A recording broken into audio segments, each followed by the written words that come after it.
The story of the CH-53 begins in the early 1960s. At the time, the U.S. Marine Corps faced a growing challenge. They needed a helicopter capable of lifting heavy equipment, supporting amphibious operations, and transporting troops quickly in the emerging era of modern warfare. The Sikorsky CH-37 Mojave was in service, but it was underpowered and obsolete by the early Vietnam era. The Marine Corps issued a requirement for a heavy-lift helicopter in 1962. Sikorsky won the contract, basing their design on lessons learned from the smaller but successful S-61 Sea King. The prototype first flew in 1964, and by 1966 the helicopter was officially designated the CH-53A Sea Stallion. This first model was powered by twin General Electric T-64 turboshaft engines, giving it enough strength to carry 38 troops or sling-load artillery and vehicles under its belly. It was bigger, stronger, and faster than anything the Marines had flown before. The CH-53's combat debut came during the Vietnam War. By 1967, Sea Stallions were operating in theater, ferrying troops into combat zones, recovering downed aircraft, and hauling massive loads across difficult terrain.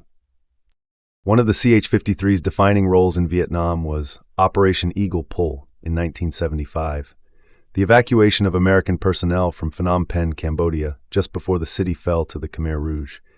Later that same year, CH-53s were also used in Operation Frequent Wind, the evacuation of Saigon, carrying desperate evacuees from rooftops to U.S. Navy ships offshore.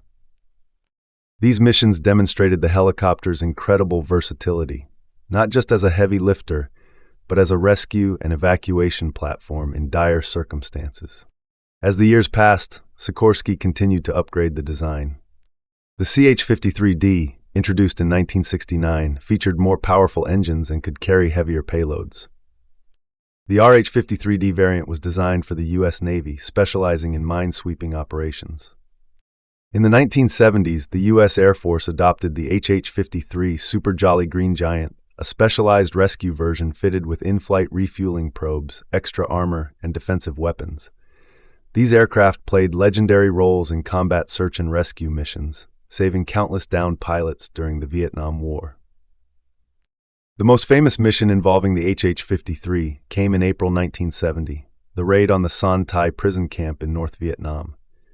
Although no POWs were found, the daring nighttime assault demonstrated the aircraft's ability to insert special forces deep into enemy territory.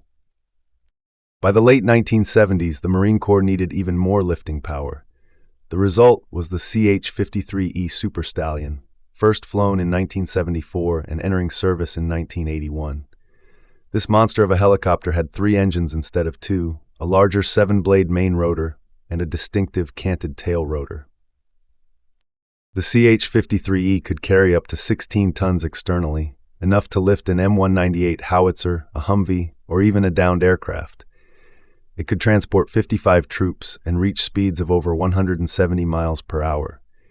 At the time of its introduction, it was the most powerful helicopter outside of the Soviet Union. This is where the CH-53's heavy lift capability truly stood apart from other U.S. helicopters.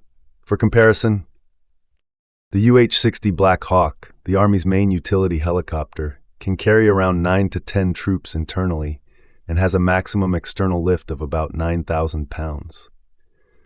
The CH-47 Chinook, the Army's tandem rotor workhorse, is a medium to heavy lifter, capable of carrying 24,000 pounds externally.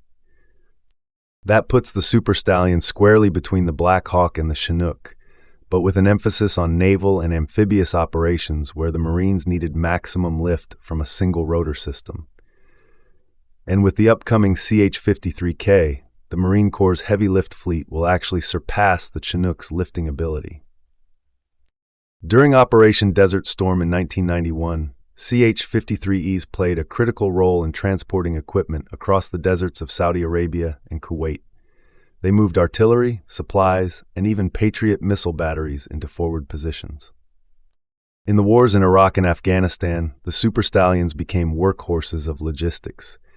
They hauled everything from ammunition and water to MRAP vehicles across rugged terrain. They also conducted troop insertions, extractions, and casualty evacuations under fire. The helicopter proved especially valuable in Afghanistan's high-altitude environments, where thinner air challenged many other helicopters. With its immense power, the CH-53E could still deliver where others could not. But even the Super Stallion has its limits. After more than 40 years of service, the Marines once again looked for an upgrade. Enter the CH-53K King Stallion. First flown in 2015 and officially entering service in the 2020s, the CH-53K is the most advanced heavy-lift helicopter ever built. It retains the massive size and strength of the Super Stallion, but adds fly-by-wire controls, composite rotor blades, modern avionics, and digital flight systems.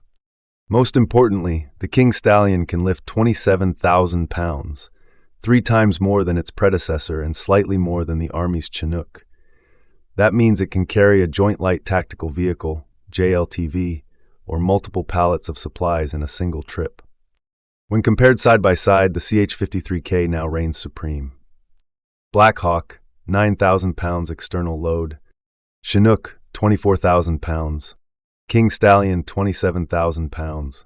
For the Marines, who often operate far from traditional supply lines, that extra lift is a game changer. From the jungles of Vietnam to the deserts of the Middle East, the CH-53 family has carved out a unique place in aviation history.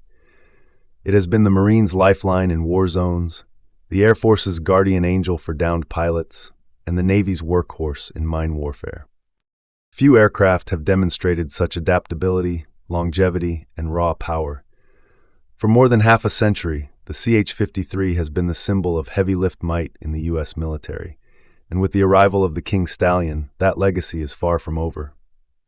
The CH-53 isn't just a helicopter, it's a statement. When something too heavy, too far, or too dangerous needs to be moved, the Sea Stallion, the Super Stallion, and now the King Stallion will get the job done.